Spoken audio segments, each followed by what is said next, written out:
soldiers from the 86th Engineer Dive Detachment. Now let's take a look at what the major commanders of U.S. Army Central are up to. Much more for seeking information and for serving after 20. Or even worse, fall. Welcome to this edition of the Desert Vision presented by U.S. Army Central. I'm Army Specialist Ariel Lugtu. And I'm Army Specialist Ashton Kohler. Coming up, the Army National Guard Warrior Training Center hosts the Air Assault course. Camp Buehring Basic Leader course finishes their first iteration under the new BLC curriculum. And the 10th Border Guard Force alongside the 18th Cavalry Regiment conduct training exercises to solidify the importance of the Jordan operational program.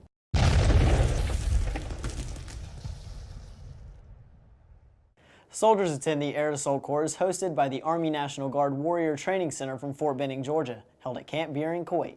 Down through the lifting provision, one time and one time only. So today we're actually conducting sling load operations, which is phase 2 of Air Assault School. For the last 2 days, they've been learning how to prepare and rig and actually inspect the 4 loads that we have here behind me. So things we teach them to look for, things like incorrect link counts, incorrect material securing one thing to another, anything that could cause this load to either lose stability or even worse, fall from the aircraft while in the air. The spring gate is held in place. So far today, we finished up with our classes. Now this is actually the meat and the grind of phase 2. They're actually getting on the loads. We get to see how they look during their inspection sequences, get to help students out who need help. When they leave here, they become certified sling load inspectors. If their unit's conducting a sling load operation, they're actually able to inspect the load once it is prepped and rigged and certified to put it on a bird. It's good training that they can have, help set them up for their careers furthering in the future. The skills learned during Air Assault develop and prepare soldiers to deploy and support Army operations efficiently. Next, the Basic Leader course at Camp Buehring finishes their first iteration of the new curriculum.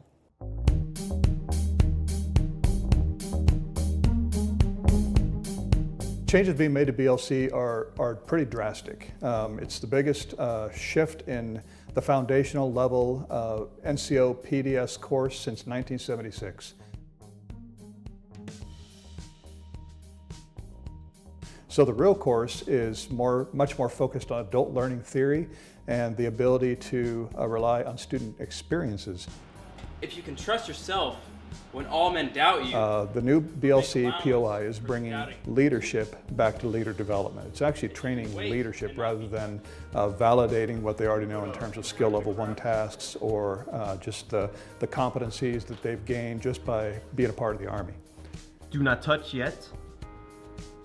A 3-hour block of instruction might have 70 slides.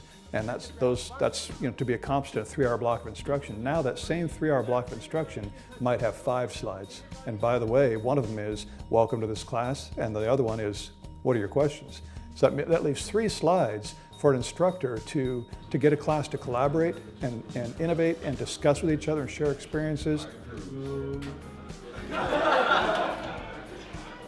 The 6 leader core competencies are readiness, leadership, training management, Army and joint operations, program management, and then communications. They're gaining confidence, they're gaining competency that they could never get anywhere else before except by rare circumstance.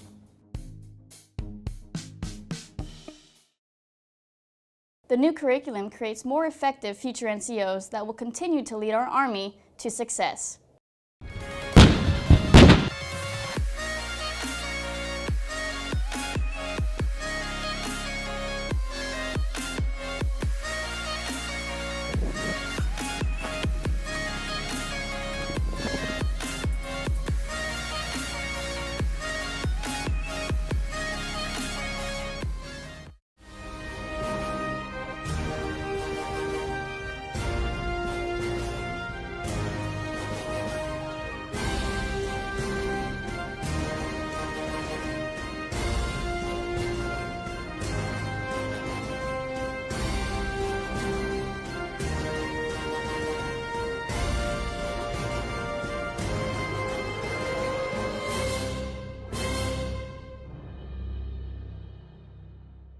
Training with our allies creates camaraderie and prolongs our strong partnership through techniques and procedures.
Next, Army Specialist Grace Jacobs sits with Chaplain Lieutenant Colonel Kelly Reinhardt on this episode of Leaders on Leading.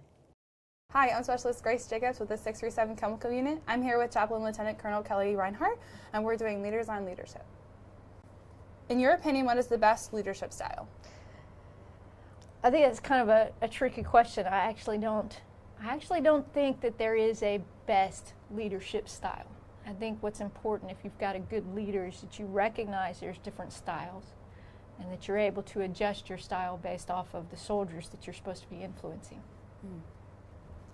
How does the Army optimize its return on investment in leaders? You know, I think the Army is doing a better job with leaders over the last, I'd say at least, a couple of decades since we've been in war. I think their style of training leaders has shifted. I think they're incorporating more training in the sense of helping leaders to understand what influence is, not just from a military standpoint, but from a human standpoint as well. I've seen the Army be willing to incorporate outside resources in training their leaders, and I think that's important. I think as your Army is going to change, as your operation changes, as your environment changes, your leaderships have to adapt and change as well. From your perspective, how is the Army evolving how leaders are developed to meet the challenges of the current century? I think that kind of goes back to what we were just talking about. I think our Army has adapted, and I got to tell you, as a leader and even as a troop, and I imagine just about any troop can relate to this, it's change sometimes is frustrating. You know, new uniform, new motto, new salute.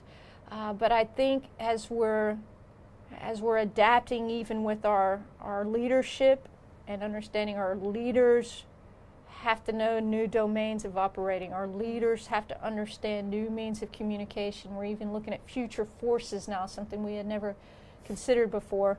I think that's how you evolve your leaders. I don't think you can evolve without changing, so I think that's part of leadership is you finally figure out that all those little changes kind of annoy us. Well, some of them have a purpose as well. Describe the leader you've worked for and what made them stand out. My leader always comes to my mind is now Brigadier General Laura Potter. I served with her in Afghanistan. She was the Theater Intelligence Group commander at the time, and she was critical in her thinking. You could tell she's very critical in how she thought. She was she could analyze well, which you would hope of someone working in that role. But she was also very flexible. I saw her be patient with people that she was leading, even those that there might be conflict with. I was impressed at how she handled that conflict. She displayed a lot of confidence. People trusted her. You could tell she was confident in what she did. But she was also willing to take on new challenges, to include getting her out to do a couple of P2 run events while we were there. And I got to tell you, I saw the lady, the general, she, not at the last minute, but with limited training, with limited time to train for a marathon, she sure as heck went out there, borrowed some shoes, and completed the Boston Shadow Marathon after just being able to do a couple training runs. Just because that was something she wanted to challenge herself with. So, yes, she stands out.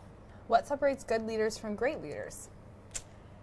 To me, I like the term competent confidence. I know I spoke a little bit about confidence earlier, but it's not just confidence. It's got to be competent confidence. And I like to define that as you are secure in what you know. The things that you know, your job, the skills that go along with it, you know what you know. You're confident in that. At the same time, you're secure enough to recognize there's some things you don't know. I think those leaders who are weak, they think they know it all. They haven't figured out that they don't know it all. And then the other part of competent confidence is the wisdom to recognize there's some things out there you don't know that you don't know yet. So I think it's those three things together that really makes a seasoned leader stand out from someone who's just entering a leadership role. All right. Tell us about your experience as a leader. That's tricky. I don't know that I see myself as a leader as a chaplain in this role because so much of what we do, our focus is on servant leadership, and I think that's a little bit different than what commanding leadership is. I think it's even different than maybe leadership experiences I would have as a civilian and the things that I do as a civilian. I could tell you this, in terms of the times when I have been a leader in whatever capacity, one of the biggest lessons that I had to learn about that is what's it like to make the decisions when you know it's going to cost somebody something. Not everybody's going to be happy, but somebody's got to stand up and make the tough decisions, and to me that's what the times in my life when I've been called to stand as a leader, that's typically what they involved. Just being willing to stand up, assume control, take the risk, make the decision, even if it meant someone was going to be a little bit uncomfortable because of it. I am thrilled to have reached Lieutenant Colonel in the Army as a woman. I grew up in an area where I was constantly, by my culture, told what a woman could and could not do. You can't play sports, at least even pee-wee football. You can't play pee-wee football. You can't play the drums in the school. You can teach the guys how to play the drums. You certainly would never be much of a soldier. If you're going to be a soldier, you can be admin. So I grew up with this idea of what women can and can't do, and I love to see our women leaders in the military. I love to see those sergeant majors and command sergeant majors. We've got more and more generals who are women who are going up in the ranks with the stars, and the stars continue to add up. I love that. I feel like every single time we see someone like that, they are just breaking barriers. They're just breaking what someone said could never be done. So in thinking about it being Women's History Month, I think we do have a history. I think we need to remember our history. I think that our women made some sacrifices that we can forget too easily. You talk about standing up and making decisions that are the tough decisions that somebody's not going to be happy about, including those people you're trying to protect or help yourself. You better believe when the first women started standing up for different, whether it's women's right to vote or a number of other things pertaining to women's wages, you better believe there were some other women who were mad at them about that and judged them for that. But I'm very grateful for those women who have stood out, who ran a marathon when men were trying to pull them off the course, who fought to get equal pay in the Air Force when women pilots were getting paid less than male pilots. And they were willing to go to court and fight for that, even though I'm sure some other women said, stop rocking the boat, you're causing trouble for us.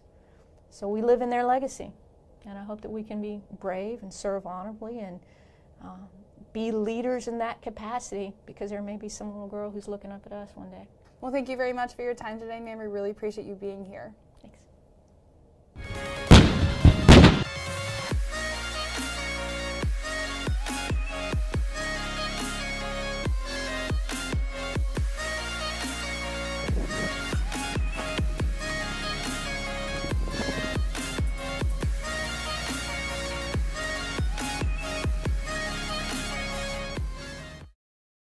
That's it for this edition of the Desert Vision. For these stories and more, check out our Facebook page at facebook.com/US Army Central. And our YouTube channel at youtube.com/US Army Central. I'm Army Specialist Ashton Kohler. And I'm Army Specialist Ariel Lugtu. Stay classy, USR Cent.